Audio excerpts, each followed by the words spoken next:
keeping warm in a van. Woo.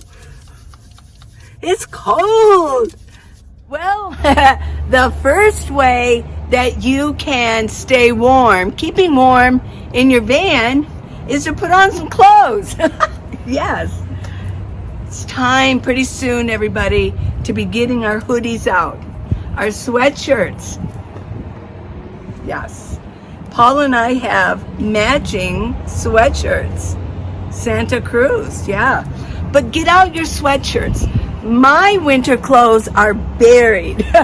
You know that well where my third row seats go in? Well, everything's on top of it. I don't have a good system to get in there unless I take everything out, and that includes moving my bins. Those 3 bins in the back. Yeah. But that's why I don't get I only put things under there that I know I won't need for a long time. And that's where I put my seasonal clothes. Because in the winter, I might keep a couple bathing suit tops out, but that's about it. But all of my winter clothes, my jacket, my gloves, my hats, all of my wool socks, wool blend socks. But this is one way that you are going to keep warm. And in the winter, I want to show you the commercial I did for Kemi Moto. It's a heated jacket. It's a USB, a heated jacket. So here you go. Let's watch that. Kemi Moto brand. It's a heated jacket. They also make heated vests, and they make them for men and women. And I'm going to open this and show this to you and model it for you too. It's a power pack. Nice hood. The drawstrings. Velcro. Look at this. This is, oh my gosh. This is super nice. Zipper on the arm. The sleeves. Velcro. That's always nice. Because, you know, you could wear this in Minnesota. I have a friend, Jack. He's in Minnesota. It's like minus 11 degrees. Jack, here. There's a zipper here in the front, but I'll model this for you. And then 2 zippers on the side.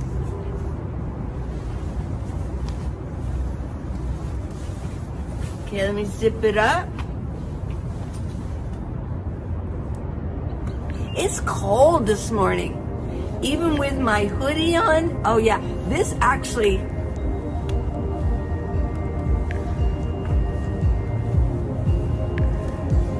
nice zipper, by the way.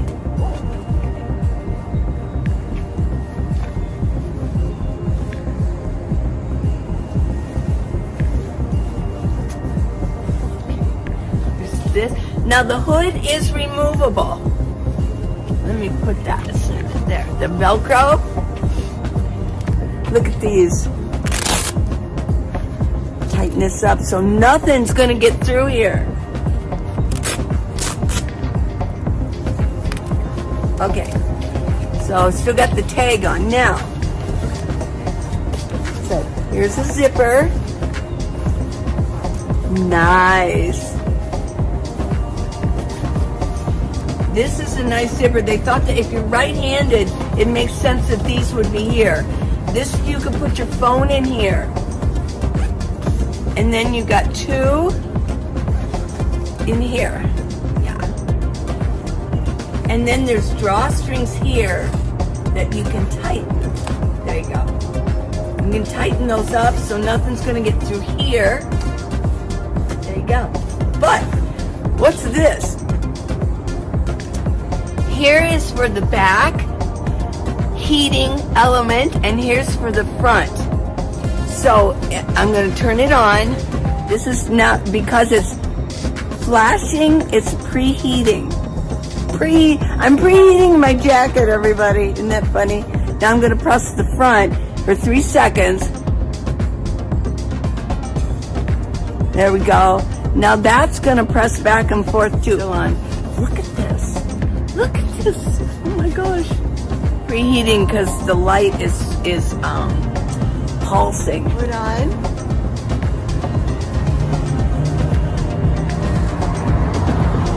And like I said, the hood is removable.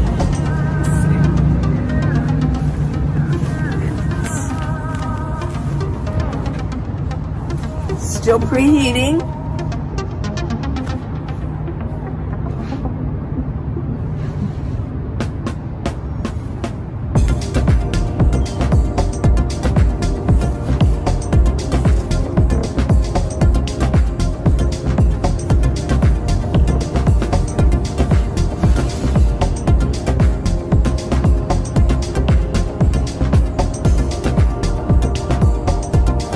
Well, we are now, it's solid red. We are preheated and it's warm now, and it feels warm in here. But what you do is you hit it. This is the back, this is the front. The back of the jacket, the front of the jacket. This is the back. If I hit it once, it turns white. That'll turn it to medium heat. Medium heat. Now, blue, that turns it to low. What do you think? Hi guys. Hey, the first thing I want to say about winter time is that if you've been paying any attention to the weather in Quartzsite, Arizona, and if you're planning to go to Quartzsite, Arizona this winter, I know that the temperatures there have been 105, 110, even a couple of 115s thrown in just for the heck of it. Well, I'll tell you what, in January, late December, January, even into February, just a little bit in Quartzsite, it gets cold. And I have my sweatshirts. I've got a number of them, of course, including the one that matches Lee's. Sweatshirts.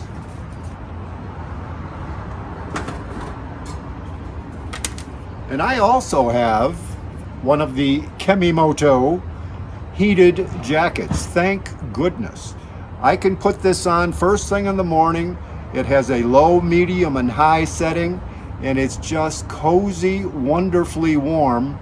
And by noon, I've got to take this off and I'm down to a sweatshirt. But I just want to assure you, it does get cold in the desert. Now in the morning, when I want to get up and make my coffee and start to get dressed and get ready for the day, it's chilly in my van. I insulated it upside down and backwards and forwards, but it's still chilly in there in Quartzsite in the wintertime. So the single 1 pound propane model, they do make a double, I believe, but this does a great job. It has different settings. It produces wonderful heat that I can warm. I remember now warming up my hands, holding them over this thing. It does a great job, and I'd really suggest you've got to have some kind of heat producing item, whether it's this bigger model, and then I think Lee's going to show you something else that you might be interested in, but I would certainly recommend something of this nature. Now I have a smaller Mr. Buddy because I have a smaller space. This is mine. This is just one of the small units, one of the small designs. And what you do is you take your propane. I still got I'm not going to do it, but you screw it in there. Just make sure it's tight. And then I have a holder. This is the one that I like. You can actually, I'll leave the link for it. It stores really nicely. And but this gives it some stability. And you just push this in. And then I have the top on there. Just follow the directions on turning them on. Yes, it is safe. You do with the heaters, propane heaters, you want to crack your window, but you don't, the window's this long, so you got enough volume space. If you crack it just a little bit, just crack your window like your side window, you'll get vented enough. And we were talking at lunch today at the senior center with some friends, and something that I don't know anything about. He mentioned a heater called a suburban RV heater, something that I'm not familiar with at all, but it just goes to show you there is a lot of different heating ways that you can keep yourself warm.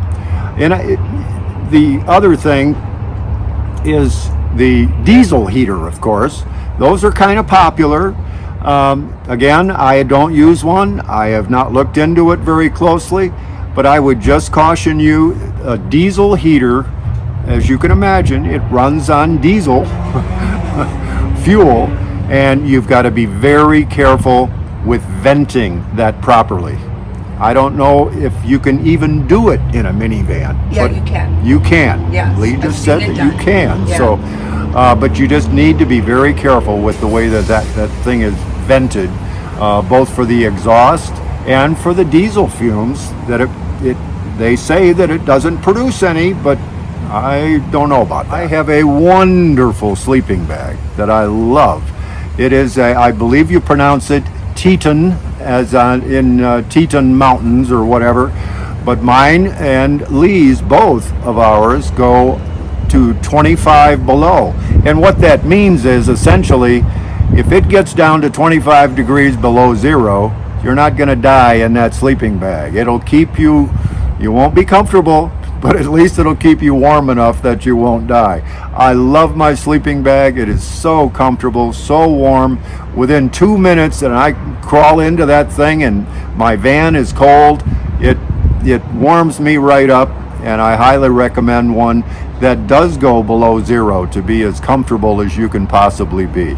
Now with the sleeping bags, I just want to reiterate the minus 25. Yes, they're rated so that's how they're rated, that you won't die using it. So if you believe that you're going to be in like zero kind of temps, make sure that you get something like a minus 25 or even a minus 35.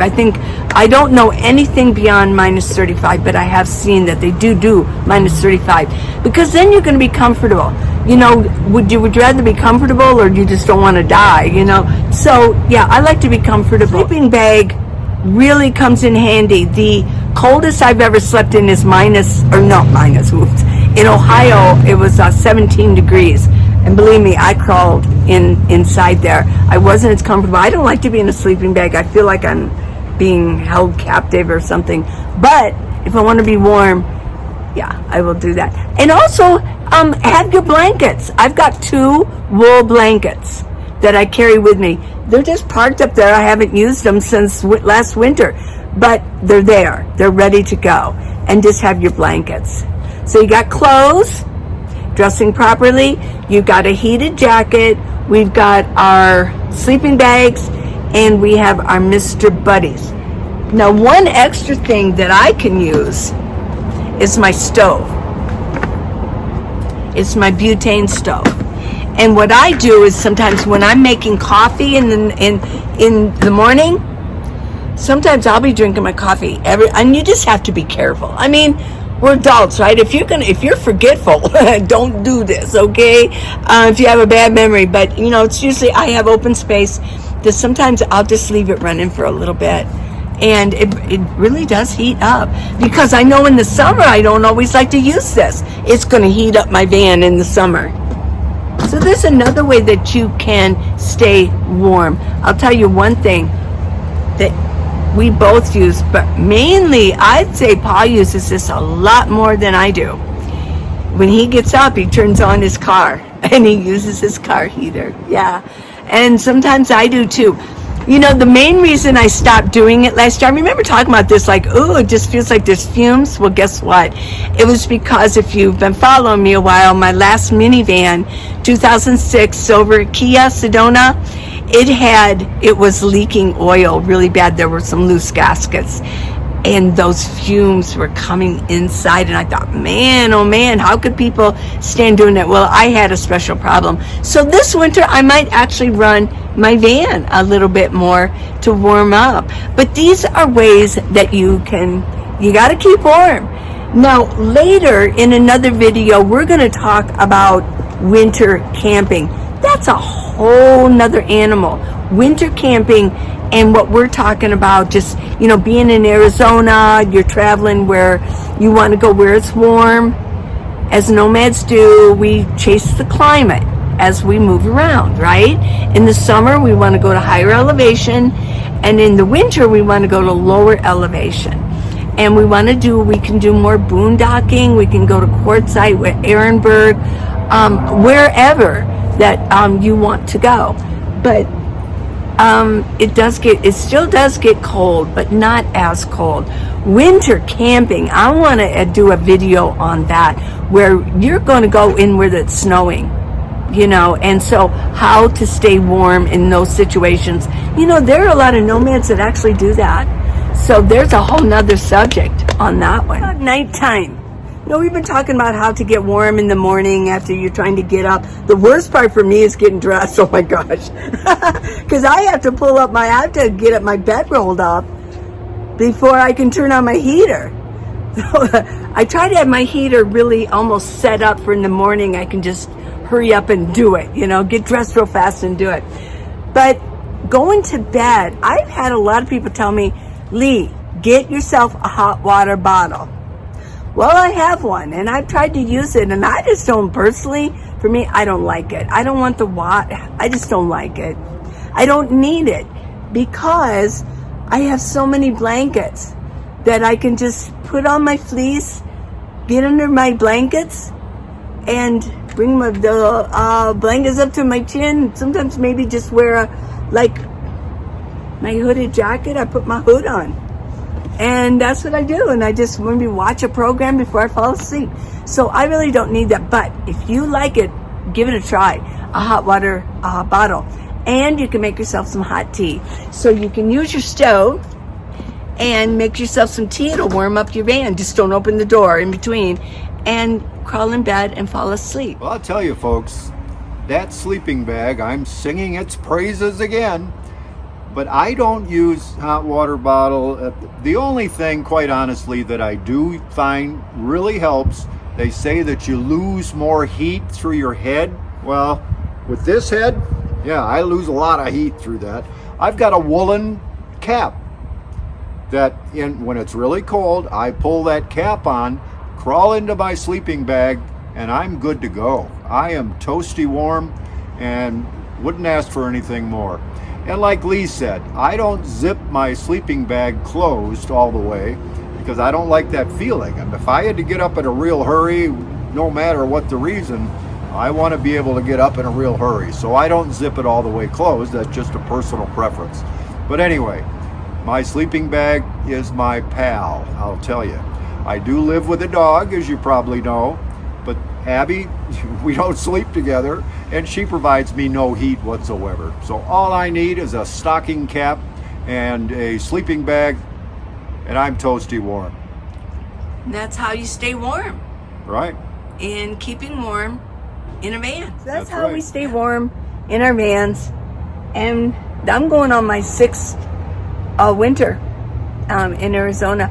The first couple of winters I spent in Cincinnati, believe it or not, So I know how to do it. You can stay warm. You just have things to keep you warm. Thanks for watching, everybody. Love you. Please subscribe and give me a thumbs up. And go to minivanlee.com for neck gaiters and arm gaiters and exercise videos. And go to Amazon for my book, How to Live in a Minivan. And I talk about staying warm and staying cool in the summer and staying warm in the winter. So get the book. It's not that expensive. Also, I'm going to leave in comments the links to all the things that we showed. Use my Amazon links.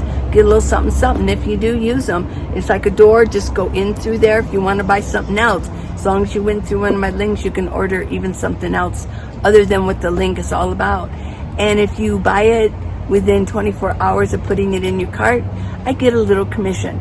I can't even tell you how much of a commission I get because each particular category of a product is different. They have a whole thing going on with Amazon. And it's not a lot, but it does add up. So, love you guys. Till tomorrow. Bye. Stay warm. Well, for now, stay cool. Later, we'll be staying warm, right? Right.